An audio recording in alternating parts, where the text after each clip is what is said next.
Hello and welcome to Dungeoneered, a podcast dedicated to discussing Dungeons and Dragons. I'm Aaron. And I'm Josh. Let's do it. So, Josh, I was telling you in the beginning of when we were just doing our normal little ramble talk that I had a topic, but not really a topic this week. Made me nervous. Yeah, and I told you to trust me because, as we all know, I'm the most trustworthy person ever when it comes. I prepare all this podcast, I edit all the episodes. I just do everything, so. Everything. Just everything. Exactly. So, for this week's Lukewarm Open, I have been watching a show that I've really, really enjoyed, and I don't know if you've ever watched it, but it's called Alone. Have you seen it? What is it on? It's it's on Netflix right now, but I think I don't remember where it originally aired, like Discovery or History or something weird like that. But okay. Essentially what it is they take 10 contestants who can take 10 items each, and they throw them in the middle of the Arctic Circle, and whoever lasts the longest wins prize money. So it's kind of like the others die. Yeah. Whoever lasts the longest, that's what it is. So. Well, yeah. Well, it's interesting because what they do is they don't get a camera crew. They have to film everything themselves. They don't get any food or anything like that. No water, no anything like that. And they just have to survive off the land. So like these people, it's like a pretty big thing in the survival community. I don't know anything about the survival community, but it's like really popular. It has like this kind of cult-like following. And so they get to choose 10 items that they get to bring. They get to bring one photo of their choice, and there's some other like stuff that they get to use. And then whoever survives the longest wins, and they get money. I'm watching season 7 right now, and they have to survive 100 days. It's a little bit different than normal. And if you survive 100 days, you get $1 million. And nobody except for one person. So, but if they did, other people could. Like if 6 of them survived 100 days. Oh, I don't know. I don't know if 6 survived 100 days. Because you said it was just if they survive 100 days, they get the money. This is the only season that's done that. The rest of the seasons has just been if you survive, if you're the last Whoever one, they just show up to your campsite and they're like, you win. So okay, you have like no contact with humanity at all, and it's super interesting because you get to watch like the whole process from start where everybody's like super excited and happy and like, oh yeah, I'm gonna win this thing, to like a slow descent into complete madness as time goes on. And it's really weird because they like talk to each other. Like one guy made he killed an animal and took its skull and like put it on top of a tree and would talk to it every day. Like, like they really go insane from not having human contact for a really long time or communicating with people for a long time. Yeah. And so the thing that I pulled away from after 3 days. Oh, I know. I would go insane. Like one guy made a mandolin, which is super cool.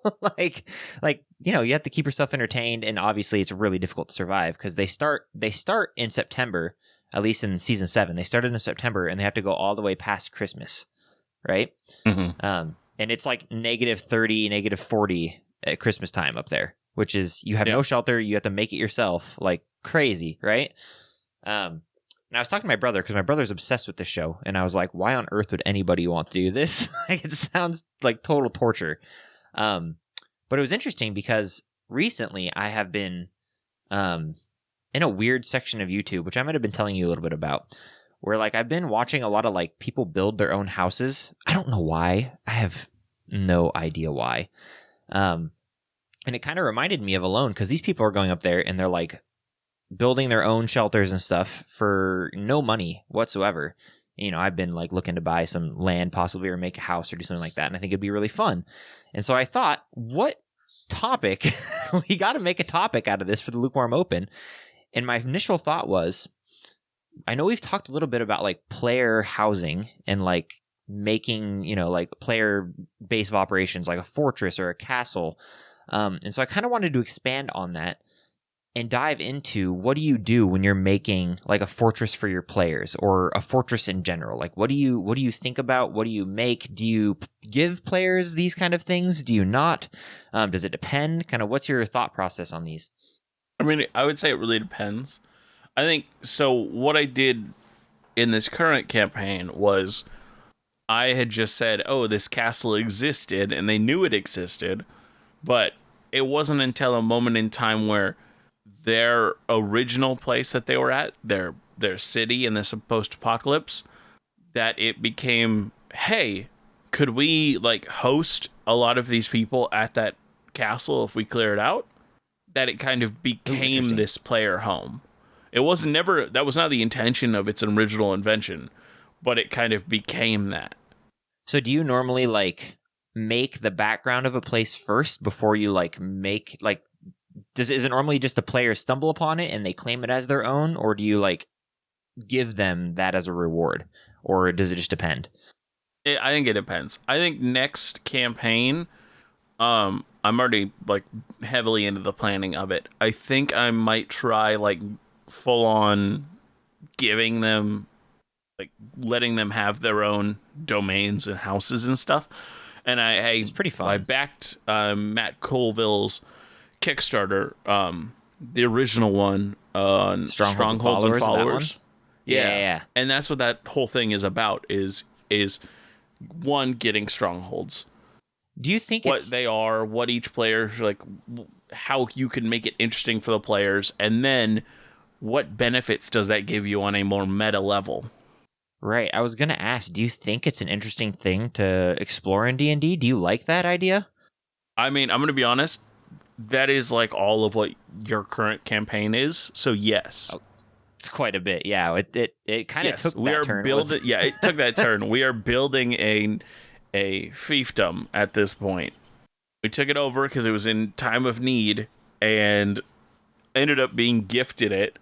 And we're like, okay, well, let's figure this ruling thing out. Yeah. And as of right now, we're not even like, you have done a really nice thing in making it so that we don't have to worry about specific day to day. Like we'll say like, oh, hey, do you need any help with this? Yada, yada, yada. But the biggest thing we are right now is just cash cows for this land. Yeah, pretty much. Oh, you need 50,000 to build that? Oh, here. We just made that exact amount on our last trip. Or oh, hey, yeah, how convenient. Oh, you need 10,000 for this? Oh, well, we'll just do a job real quick and then we'll get that. We'll give it to you. Yeah, it's pretty funny. Like that is 100% where all our money is going, and we actually are. We are learning to care about this place, the people in it, and wanting to see it grow and do better. I mean, it's interesting because like it really has transformed into like the entire campaign is revolving around this currently. Like you guys are like all thinking about like how can we make our lands better? How can we, get more lands? How can we like it's been a pretty big thing, and I did not intend for that to happen. Like not all of us are thinking about how can we get more lands. That is purely what one of the players is thinking about. The rest of us are like, hey, I think we're okay with this. Let's just make this the best. And he's like, no. Like, I think we can expand here. This person's looking weak over here. And it's like, whoa. Well, it's funny because I had known like the character's backstory. Azrael obviously is very much into this kind of stuff. Into like rulership and hint, we may be able to find out. But it's been interesting because it's really like I didn't plan for it to like really be about base building and like making your own, like, and governing your own lands. So it's been kind of fun to kind of like dive into that. And you guys are really kind of we need $10,000 to do their gold to do this. Okay. Mm-hmm. That's what I love, because I don't think any of us saw this. Even you saw this was where the campaign would go. But now that we're here, we are like, let's do this. Like, we could do this. Right. Well, I made the fiefdom a place to, for you guys to conquer and take over. I didn't even know if you were going to in the first place, but the purpose. Yeah, you weren't even sure. I mean, like you it didn't seem like it was straight up for us to take over. Because like there was like the people that lived here were trying to take it over, and we were just going to help them. And we were the ones who felt like we had the player agency to go, no, let's take it over for ourselves. Yeah, which is funny because you end up murdering the peasant leader who was doing the revolt. Hey, whoa. No, let's talk about what happened here.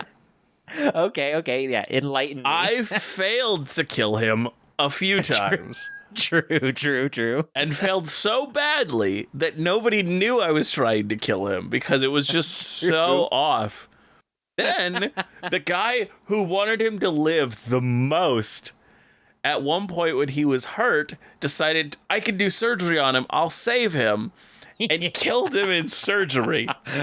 Which was That is what funny. happened. The guy who wanted him to live and wanted to save him killed him. On accident in surgery, trying to save his life. This campaign is fantastic. And for those of you who are new or have only heard our hints every so often, I'm just gonna say it. This has all been recorded and will be released as episodes of a Real Play podcast. Eventually, one of these days. One of these days, it will be released. Yeah, I'm currently packed up because I'm trying to find another place to live, and so I have some of the stuff I need still packed up to edit some of the... Yeah, and it's nice to have like a stockpile so that when we're finally ready to release it, we kind of can, do it at our own pace and not be like, oh no, it will continue to be... release even if something happens and oh no, we missed a session. Right. We're going to have that stockpile for you. Well, it's interesting to hear because I'm just, I am kind of winging it. I mean, you did give me strongholds and followers because we backed it. Yeah. So, but it's just kind of like, I'm just kind of winging it, and I think it's really fun so far. And I was just curious, like, when you do this stuff, if you've ever done this stuff, do you like think about like giving your players something they can run, or does it just kind of fall into your lap? What do you mean? Well, I just think with D&D in general, so many things that the players get into just kind of like happen, like it wasn't planned. It just kind of occurs. You know what I'm saying? And so I was wondering if you're going to give a player like a house or like a, castle. Or I think that is honestly where my mind is going for the next campaign. And I don't know if I'm going to do like strongholds and followers suggest a stronghold for each player. I don't know if I'd do that. Or if I would do, because they think of it like it's your own personal getaway from the party, like it's your own thing, and I kind of want it to be a party thing, and eventually I might even do like, because they have like suggested, this thing comes to see you, like there are encounters with having a stronghold, like a dragon has noticed your presence in the area and wants to figure out what's going on. Be enemies, be friends, whatever, like, and it has these encounters and things that would be really interesting for people who own a stronghold. And you can be friends with them, because it can bring up your defense score and so on and so on.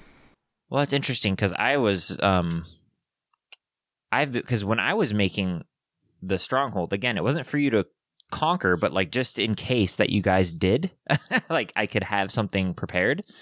And I kind of wanted it to be like a party thing, like you were suggesting, with then like individual areas that you each kind of had, which you guys haven't really developed yet. But like Fengar claimed the church, for example, like the cleric of the party, so it's just interesting that, he suggests that you have individual strongholds for everybody. Yeah, well, the first time I heard that, I was like, that's really not where I saw this going, but I don't hate the idea, but I just don't know. I don't think I would do it. Yeah, I don't really know where I would take that, but anyways, it's getting long. Yeah, I mean, we're not even at the 15-minute mark, so that's not too long. But let us get into this topic. Let's do it. So, this week, we're going to talk about the Silence of Lolth, a period of time where Lolth, the Drider queen of the drow, goddess of the drow, went silent. She stops granting divine power. She stops responding to DMs and any other form of communication. Dang it. Even travel to her realm, the Demon Web Pit, has stopped. The Demon Web Pit. That sounds awful. That just sounds terrible. I mean, what about Lolth sounds fantastic and wonderful, let's be honest. I mean, she's an independent, thinker. I mean, there's plenty of things you could probably, find that could be a positive. Well, this time in her life was a total shock to her followers and created a time of extreme turmoil and weakness among the drow society. The matron mother of Menzoberranzan, one of the major cities of the drow, created a group to discover what was going on and why she was seemingly gone. They quickly discovered all the other drow civilizations were facing the same thing: silence from Lolth. They also discovered that she was alive, but she was locked away in her domain. Her domain was so locked off that even the souls of her followers that would normally ascend there upon death couldn't reach her, and were just stuck in the astral plane. They discovered that Lolth was doing all of this of her own accord. She was working on ascending into greater godhood. She had spoken to 3 priestesses, calling them to compete, to become her Yorthay, or the Chosen of Lolth. Oh, gosh. This was required to complete her transformation. Did she hold like a battle royale or something to see who was the most worthy? Sort of. The 3 that were brought were Quenthal Bainray, the drow chosen to lead the task group to find out what was going on with Lolth; Danafe Yontur, a drow cleric known for her beauty and incredible intelligence and use of it for manipulation and control; and Halistra Malarn, a follower of Lolth, who through this time in Silence of Lolth actually lost her faith in her and turned to who we talked about last episode, Elistray. Ooh, interesting. During this time, Elistray's brother, the god Veyron, who we mentioned last episode as the son and opponent of Lolth, hired a demon called a Yugoloth. The Yugoloth's name was Inthrasis. A Hugoloth? To hunt... What? I said a Hugoloth? Yugoloth. Yugoloth. It's a type of demon, and I'm almost 100% sure we've talked about it before. Yeah. I was just, making a really dumb joke. A Yugoloth, a Hugoloth, a Megaloth. Oh, okay. Oh, I didn't... Oh, sorry. Okay. Move on. Let's just move on. Quick. Run away. It never happened. His name was Inthrasis, and he was told to hunt and kill these 3, because if they could stop them, Lolth couldn't ascend. Sadly, Inthrasis was unable to kill them. Rip. But he was not the only problem they ran into, as the weakened state of the drow brought many longtime enemies of the drow to bear upon them. A group within the drow called the Jezred Chalcine, a patriarchal group trying to end the drow's dependency and slavery to Lolth, started uprises in many of the major cities of the drow. Some of the cities they arose in saw great devastation, whether from this directly or indirectly. Do we know what a lot of drow cities look like? I've never investigated what they look like in D&D. They're pretty cool. They're really interesting, and some of them are like multi-tiered, where the higher tiers are actually built upon large, giant spider webs. Oh, interesting. That's pretty cool. Yeah, one of the ones we're going to talk about, Ched Nasad, is actually built upon a large chasm, and there's the lower level that's at the bottom of the chasm, and then across the chasm there's these spider webs that they've built the upper city upon. Interesting. That's pretty cool. Yeah. If you look up on Pinterest, just drow cities, they're actually really fantastic. Oh, I bet there's actually a thing going around on this. Yeah, there's actually a joke going around on TikTok, which I think people are answering stupidly, but somebody said, "Hey, I posted this on Twitter," and he shows a picture of a drow city, and he's like, "Why do they have roofs? You're underground." Okay, that's pretty funny. But yeah, it's funny, but also there's a million reasons to have a roof. Insulation, theft, stop animals. Theft. Now, the only thing that I would say is that yes, the roofs should not be slanted, or maybe they should be just slightly slanted, because a flat roof would do the same thing. But I think that there's still a niceness and maybe even a reminiscence of the elves as they were by building. I was gonna say, what if you just houses what if like you just wanted those beautiful vaulted ceilings and you want those nice shingles? Yeah. Yeah. Now, these Jezred Chalcine, I don't have a whole lot studied about them, but I thought it was funny that you could even say that these real Chads led to the destruction of Ched. One of the cities Stop. No. No. one of these cities they had a large impact on was Ched Nasad. Oh no. No. The real Chads. Golly. I can't. Gosh dang it. Now I don't know if they're actual Chads, but I couldn't not do it for the joke. I mean, they obviously are. Now, Ched Nasad is an interesting situation, since before Lolth's silence, the city was fine. But when Lolth went silent, the city completely flipped, and began to blame the clergy for angering Lolth. Mobs of people arose in anger, blaming them and fearing invasion without the power of Lolth. On top of this turmoil, the city was packed with refugees.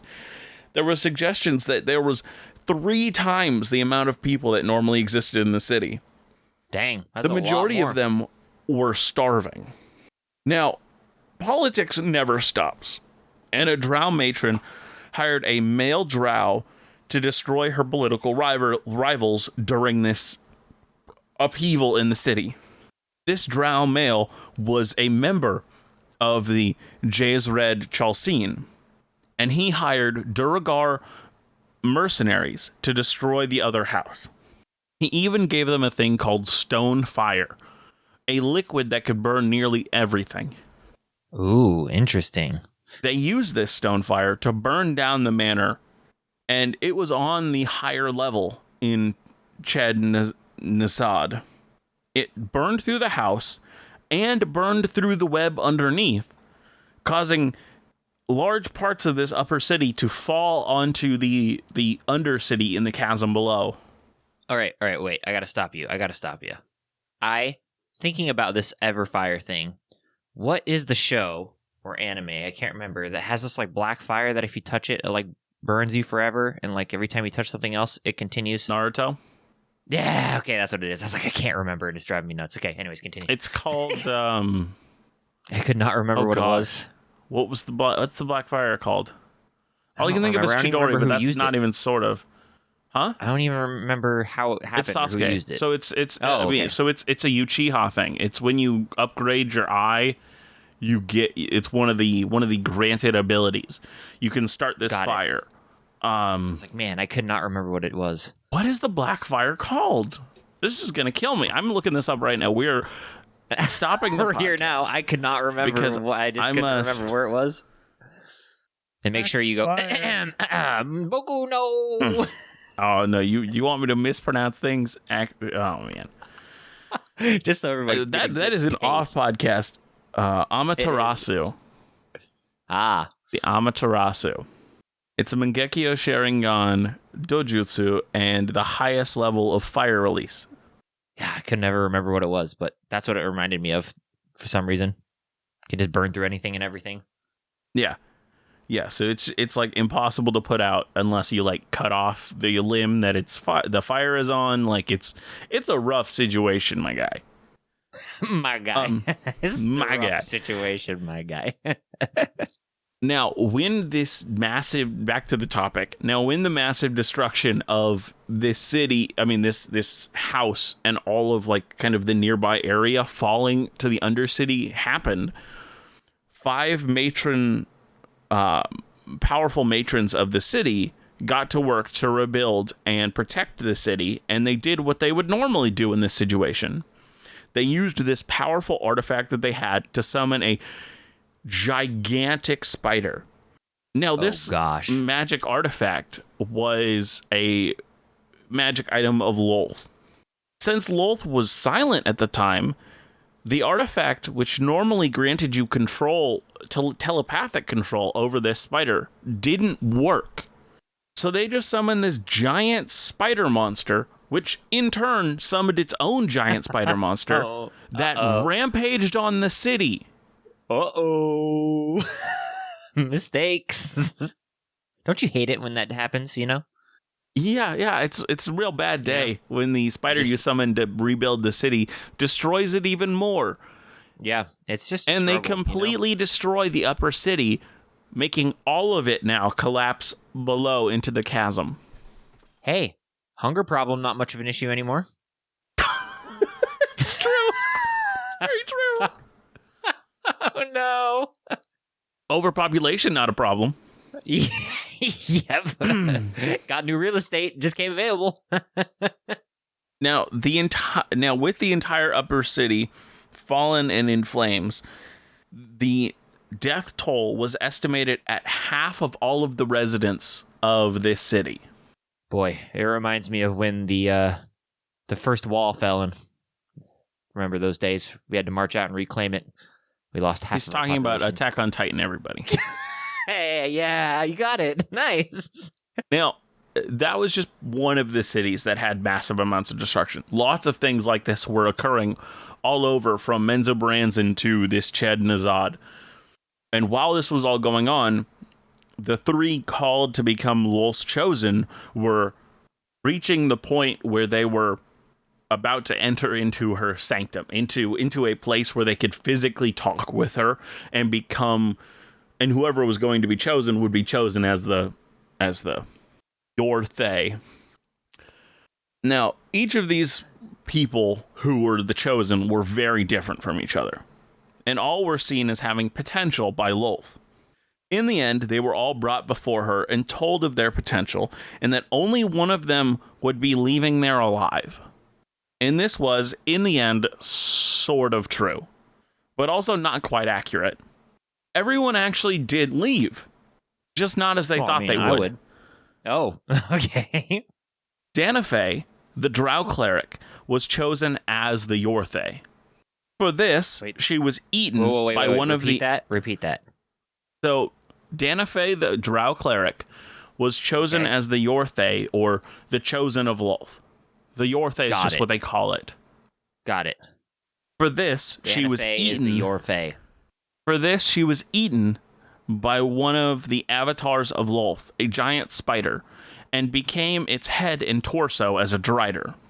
In becoming this powerful being, Danafay took revenge on the other candidate, Halistray, who, as I said earlier, fell to belief in Elistray. All right, what's the deal with the Trey last part of their names? What's the deal with it? It's got to be some sort of clan name. I guess I did say Halistray. It's Halistra, probably. Ah, okay. I was like, man, it's everybody's got a Trey. Hallistra. So Halistra? Halistra? Probably Halistra. And Elistray is Elistraee. Yeah, I have no idea how to pronounce any of these. Yeah. So. Yeah. For this, she was punished and turned into a demon called the Lady Penitent, a tormented creature forced to deal with heretics. Lastly, Quenthal Baenra saw all of this go down, and when she saw Danafay eaten, she had assumed that she'd won, only to then be shocked by the reveal that Danafay had been declared chosen and transformed. Uh-oh. Better run. Well, Quenthal didn't run. She actually did something that even in the articles that I read about this said, oh, she did something very disrespectful and did this. And I'm like, every single one had like a little comment like, this was very rude. This is not okay. As she questioned Lolth. She questioned Lolth and said, why had she not been chosen? What did Danafay have that she didn't? She demanded that Lolth tell her. Oopsie. And also, in all of the things that I read, they were like, surprisingly, Lolth didn't kill her on the spot. Wow. Lolth explained to her that she was too lawful. Chaos needs no rhyme or reason. And as a chaotic evil deity, she saw her lawful subject as weak. She told her to leave and to return to her city and position there, because she was still needed. Now, Quenthal was not happy with this at all. She was pissed. And on her way out, she killed her nephew because she just needed to take her anger out on somebody. And her nephew is who we're going to talk about next week. Oh, okay, so he Jegred deserved it? Bainra. So her nephew is what's called a Dragloth, I believe. Draegloth. And those are Good thing they're not a Malfoy off. Never mind. those are half drow, half Galbrazu. I don't know. I never knew who to pronounce those. Yeah. They're half demon, half drow. And the demon is one of those. Yeah. And one of those demons. Here, I'll post a picture of both of them together. The woman in front is Quenthal, and the creature in the back is her nephew. And creature is the best term I could give for him. Wow. He's really creepy looking, I'm not going to lie. Yeah. Dragoloths are fantastic. And she's equally creepy looking. Yeah, they operate and exist, even though looking like monsters, they operate and exist in drow societies. You know what they kind of look like to me? You know what they kind of look like to me? They look like if you were to combine a werewolf with a bat, but without the wings.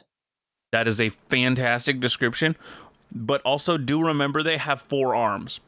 Oh, I didn't even notice the other ones that are touching their hips. Oh gosh, why would you? Yeah, they have 4 arms, like the Glabrezu. Those like things are that really type cool. of demon. Those things are super cool. Yeah, but we'll talk about him next week. How long do they live? Let me check. So let me check. Well, I mean, I just didn't have it prepared, so I'm like, okay, let's see, how long do they live? Do they have anything just like they normally live? Let's see. The life expectancy of a Dracoloth? The Dracoloth? Drake? Mm-hmm. I'm not really finding probably forever. Life expectancy. I mean, probably forever. What are they called again? Draco? Draegloth.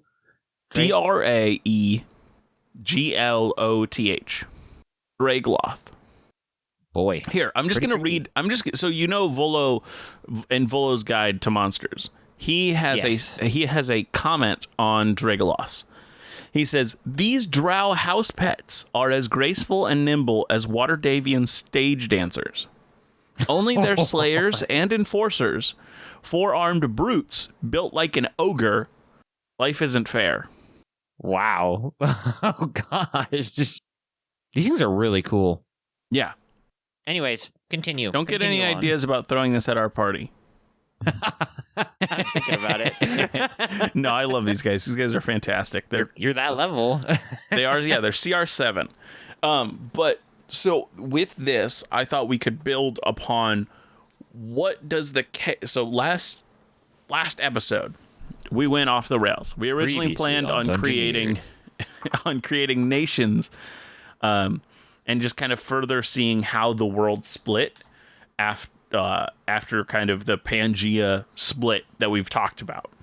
All right, last week was the time that we didn't actually talk about the topic. We didn't talk about the topic. What we did was we created everything that happened that kind of is going to be the problem of the campaign, which is there is a creature of magic which came to being when the world split, and is, as it grows stronger and bigger, is taking up more and more energy. This more and more energy is putting a drain on divine and arcane magics. And since they have physical representation of divine and arcane magics with the second sun and a second moon, you can physically see them dimming. Right. Oh, so cool. So cool. So, in this world, what is happening because these things are weakening? That's what I thought we could create this week. So, like, what is having to change? Yeah, what is having to change? Are groups rising up because now they have more power than they ever had because they're no longer scared of divine or arcane magic? Like, what's going on in the world because of this? Well, I think first and foremost, obviously, and I think we talked a little bit about it, but actually, can we do second and second most, not first and foremost? Get out of here. I thought mine was bad. Yours, terrible. But first and foremost, I think I want this world to have like super powerful magic, and we're talking like 12th level spells. So those no longer exist because of this. I think would be fun. Yes, so that's how we lost 12th, 11th, and 10th level spells. Right. That's cool. Yeah. So just slowly draining away. So I like that a lot. I think that's fun. That would also mean, because we did say that magic didn't come into existence until like this thing, the world started splitting, that caused magic to exist. So that means magic did not exist for a long period of time. I mean, unless we want this to be very slow. This is like a very slow drain, and this has been a long time that this has been happening. Yeah. And it just goes faster and faster the lower down the spell slot totem pole you get. So the 12th level spell took longer than the 11th. The 11th took longer than the 10th. The 10th takes longer than the 9th. That kind of thing. Yeah. So if that is the case, what has happened? Like, what did they have time to do before? I don't know. That's a really good question. So one of the things that 12th level spells have 12th, 11th, and 10th level spells have done in the past in D&D official, they've created these little bubbles around Bublés. Yeah, these Michael Bublés around cities that you can have all like some sort of effect within this bubble. Like one of the effects is, this is if you step in this bubble, you automatically like fly. Like there is like gravity still exists, but it's pretty much like anybody inside this bubble has the fly spell cast on them. Right, which is pretty cool, pretty sweet. Yes. And so like there were some cities where that is, others where it's like dragons can't enter this bubble. Yeah, I mean, there could be all sorts of fun stuff that you definitely could do. I mean, floating cities, all sorts of fun stuff. Yes, that also was another thing that was created during that time. Do we have floating cities that then fall to the ground, or do we have floating cities that just are now the only floating cities that could ever exist because we had one, right? We had one that crashed into the sea, correct? And they drowned everybody on purpose to do something, but I don't remember exactly what that was. But we definitely did have. We have the drowned. Yes, and they had a little bit of magic that they cast on themselves to not die immediately, where everybody else died faster and drowning. So there definitely has been a flying city for sure. Yes, there has, and I like that they did that before the city lost power, and maybe because they had a floating city, they were the first to notice stuff was going wrong. Yeah. Now, what I've always wanted to do, I think it'd be really fun to make a floating city that exists high above the world, and the people in that city do not know the rest of the world exists. I think that'd be really fun. I mean, what if they did originally, but they don't now? I mean, I'd be okay with that. Yeah, totally. And what if... I mean, this is what just, if we had some small stuff that might cloud be happening. giants? Small cloud giants? Like Goliath-sized cloud giants. Like cloud halflings? Or hobbits, I mean? Halflings? Cloud Goliaths. Trademark. No, like cloud Goliaths. Oh, okay. Yeah, so instead of we would just not have cloud giants. So one of the things that cloud giants do is they can solidify clouds to make them walkable, and like they build cities on the clouds. I mean, I think we should have cloud giants, but they also have cloud Goliaths that like follow them. I think that'd be super fun. I think that's super I was cool, thinking actually. that these people are, I mean, unless we want to have them be just giants, I was thinking that they were these cloud Goliaths. I thought they were. I don't want them to be. I want cloud giants to exist, but I like the idea of this civilization of like cloud Goliaths that like that exist on these clouds that they don't really know anymore that the world exists. I think that's really fun. Mm-hmm. But incredibly off topic, but yes, really fun. But I think that's kind of examples. I think there are still floating cities. Let's make it on topic. And let's say that, yes, this existed, and this was created like, maybe this was like, so one of the things that I wanted to add to my world is called Earth motes. And they're like things that for some reason had so much magic around them, these bits of Earth, that they just started to float. So what if because originally we had an asteroid that collapsed into the kind of source of magic that forced it to explode and spread across the whole world instead of just being this collected bit of energy. So in this time when this thing hits it, maybe it knocks a piece of earth into the air, creating the first floating city. And they live there so long that they don't remember that the rest of the world exists. And I think that's really fun. As everything is losing magic, they're slowly lowering it to a point where they're like, oh crap, there's like this whole world below us. I think that's super fun and really interesting. So like a piece of this like magic fell and hit a big chunk of land that causes it to float, and so there's like little earth nodes all over, and then one of these is really big and it actually like hit a city. Maybe it is actually part of the asteroid that hit, and maybe it has some sort of special properties or materials or something that the rest of the world has no access to. Well, I was about to go on to something about that because it kind of gave me a fun idea. Yeah. What if during this time that the magic has been declining, the increase of like harvesting some sort of magical essence has replaced that, so they can still cast like 9th, 10th, 11th, and 12th, or 8th, 10th, 11th, and 12th level spells if they have this magic essence, and it's from the original like creation that's broken. So there's like nodes that are around that they can harvest and like find, and so it's like a really like a highly sought after resource that nations build like literally like oil rigs essentially, and they extract it from the ground, like from like this old asteroid or from the old creation energy that like solidified into chunks. So like these earth nodes instead of being like ours, instead of being like our like kind of world and how we get oil, what if we do like what I was saying, the earth moats? But what if they are on those earth moats, these kind of floating bits of land, and they literally, instead of digging down, they have to dig up. They have to move up to the earth moat. Well, that's kind of what I was thinking. Like there's like they have to move up to this like piece of magical ore or whatever, or just energy, and they just like slowly siphon it and take it. And so this is like an incredibly finite resource.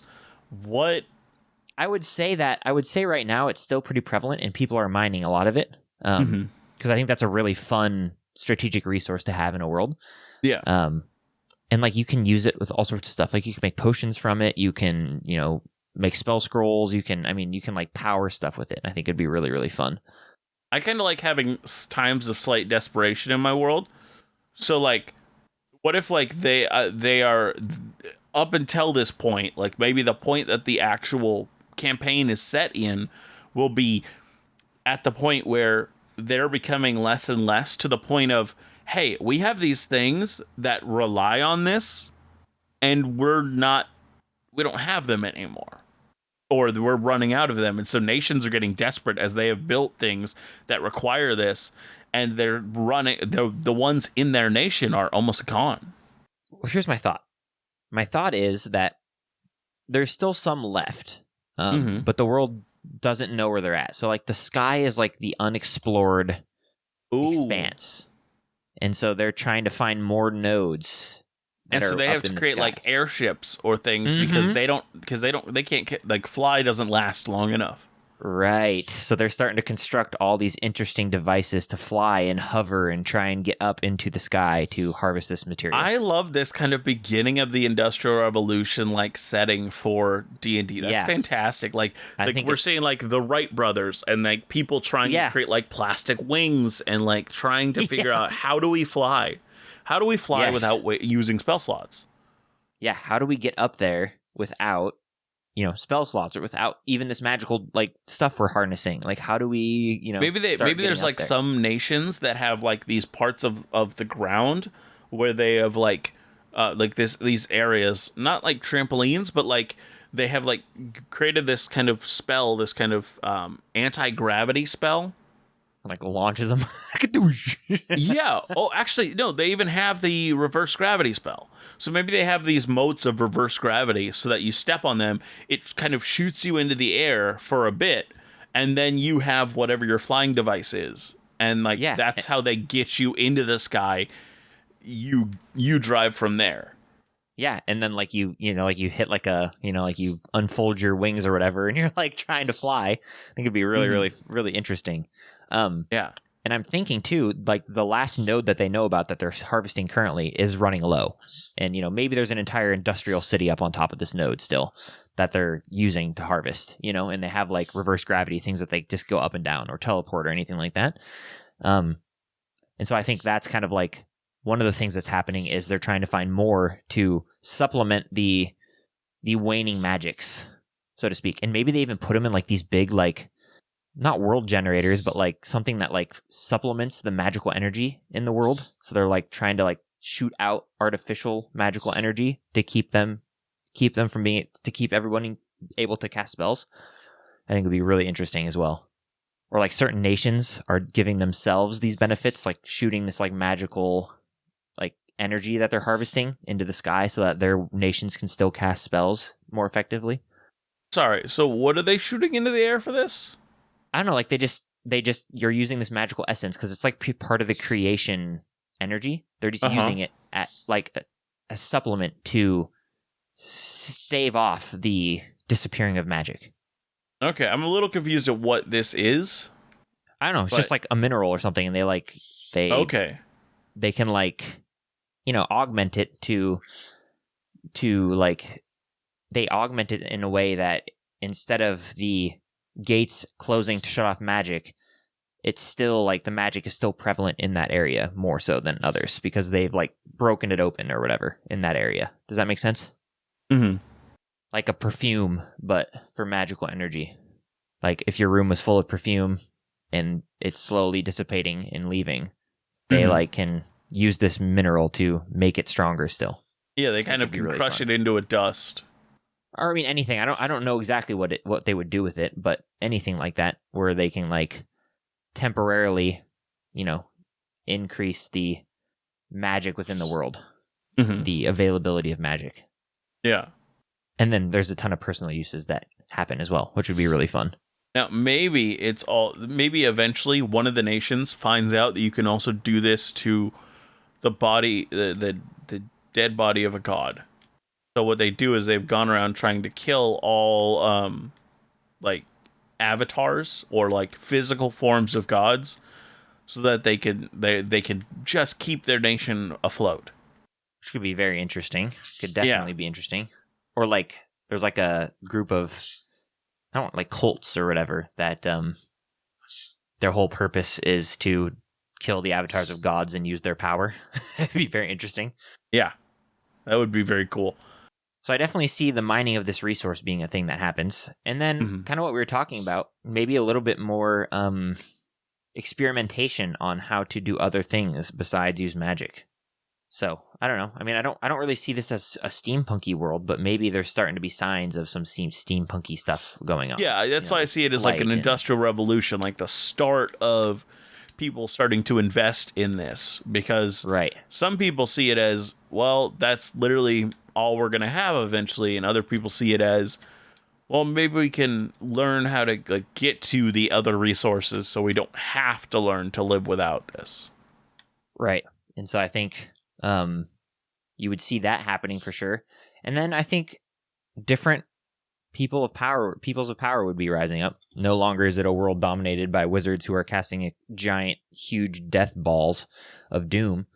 And, now, swordplay and stuff is picking up. Maybe even guns and stuff are becoming invented.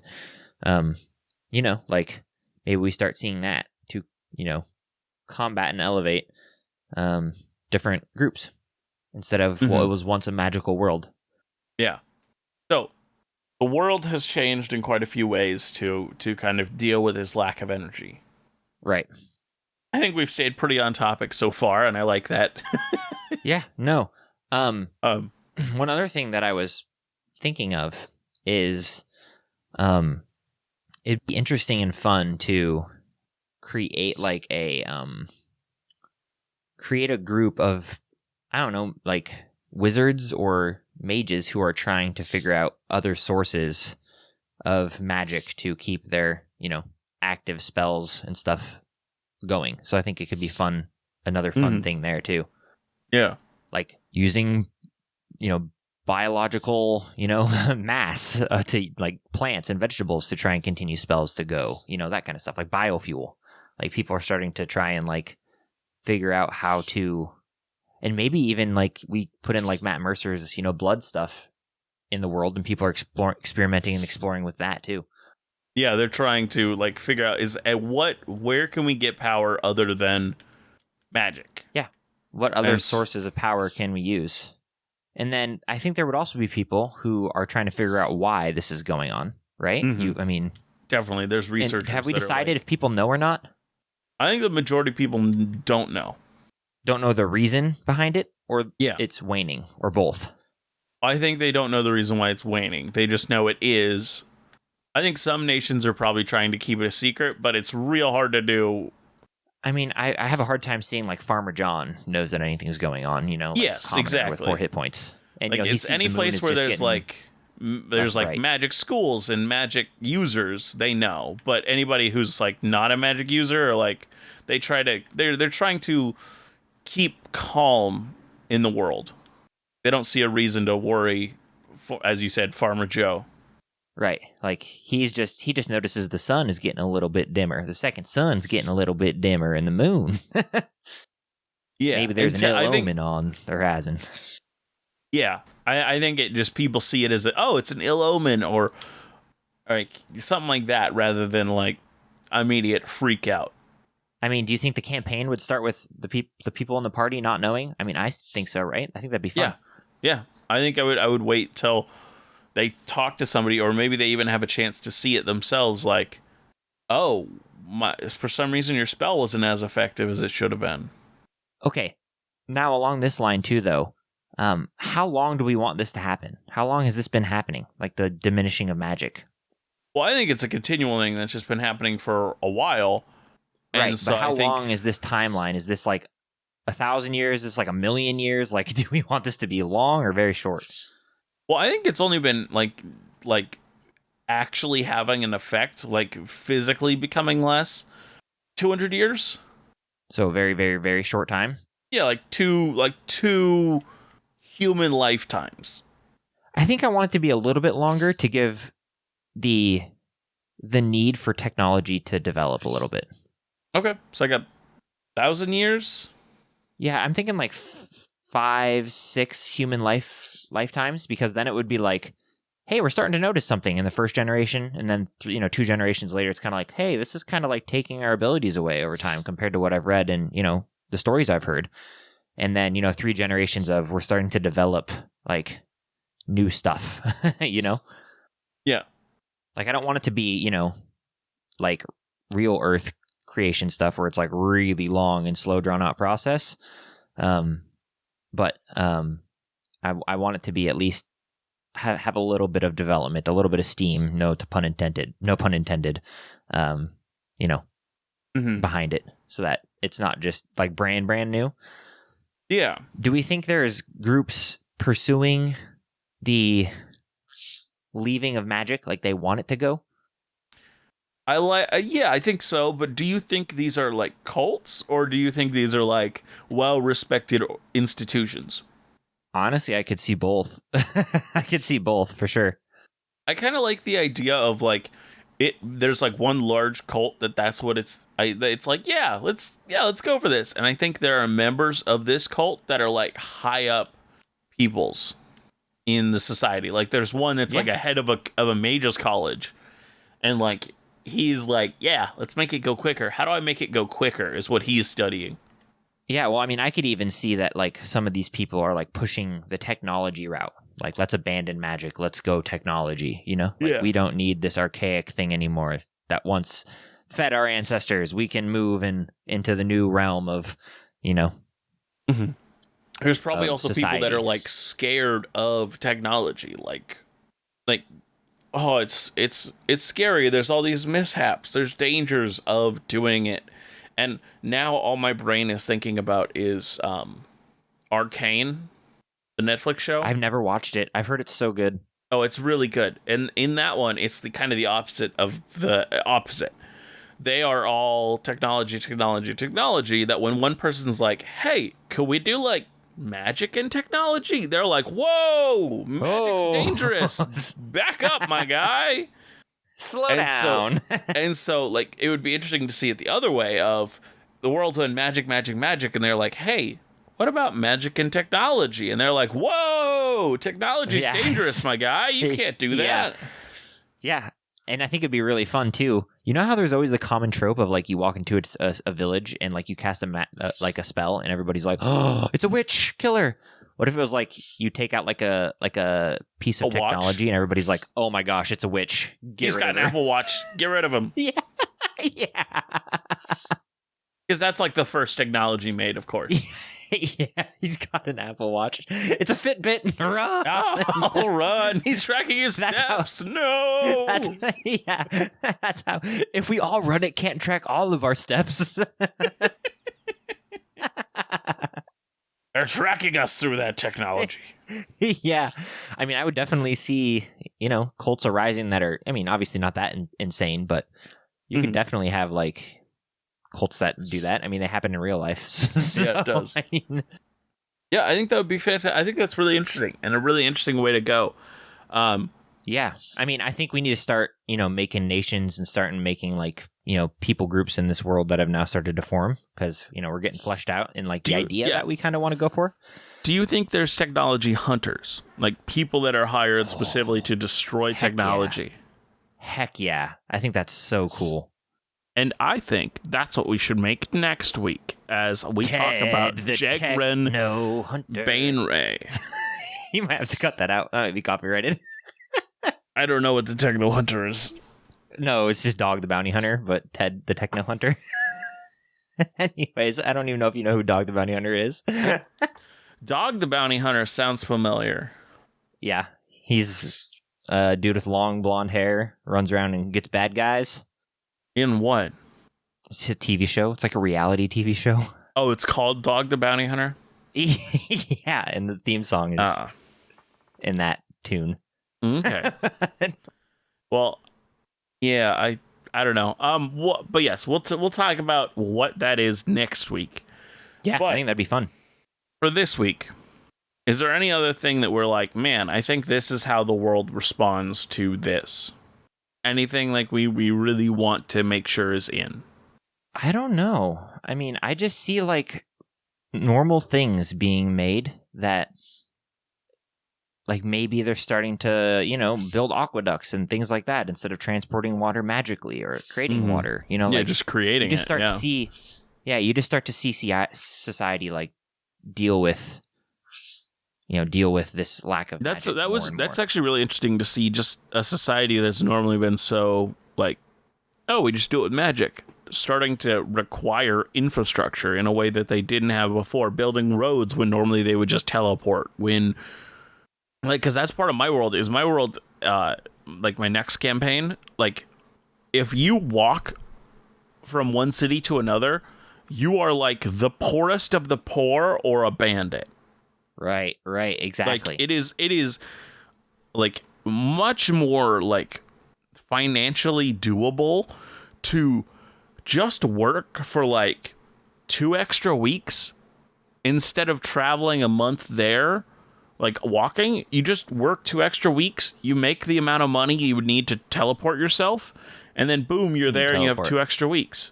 And like it has just become such an easy thing at this point.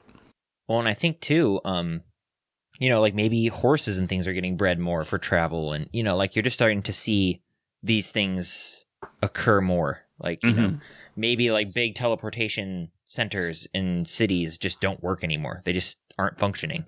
Yeah, and maybe that's like how you start introducing it. Yeah, they've started to like have to do like what was that? The Pony Express. Like now they have to deliver mail physically instead of just like teleporting it or doing some other like magical sending. They are now literally having to figure out how do we build this infrastructure of people to bring letters and stuff everywhere. And like maybe even they come across, like the party will come across like somebody like trying to be a mail carrier, but like really screwing up at it because it's just not a thing they had to think about. No, and I even see like surprise, the teleportation chambers are now all of a sudden the Chamber of Commerce. How cool is that? Like, like they try to play it off as something cool and interesting. Yeah, like, because or it doesn't like work anymore. Slowly the prices are going up and up and up, and the party's like, hey, I just teleported yesterday for like 2 gold. Why is it 4 gold now?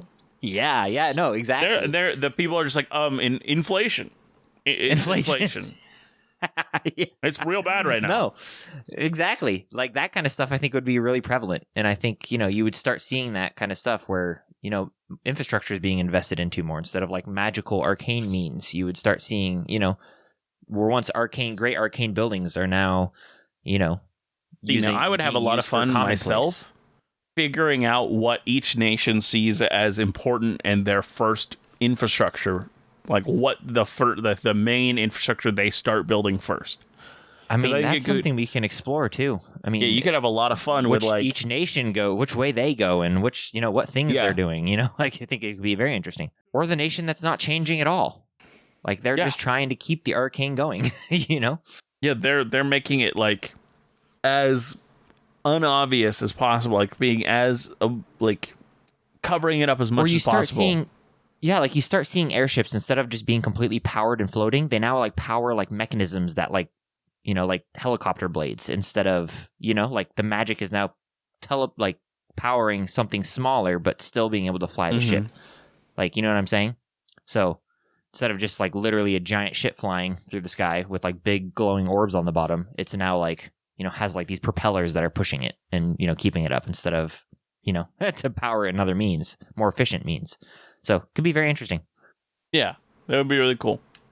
Well, I think this is all we need for episode 73?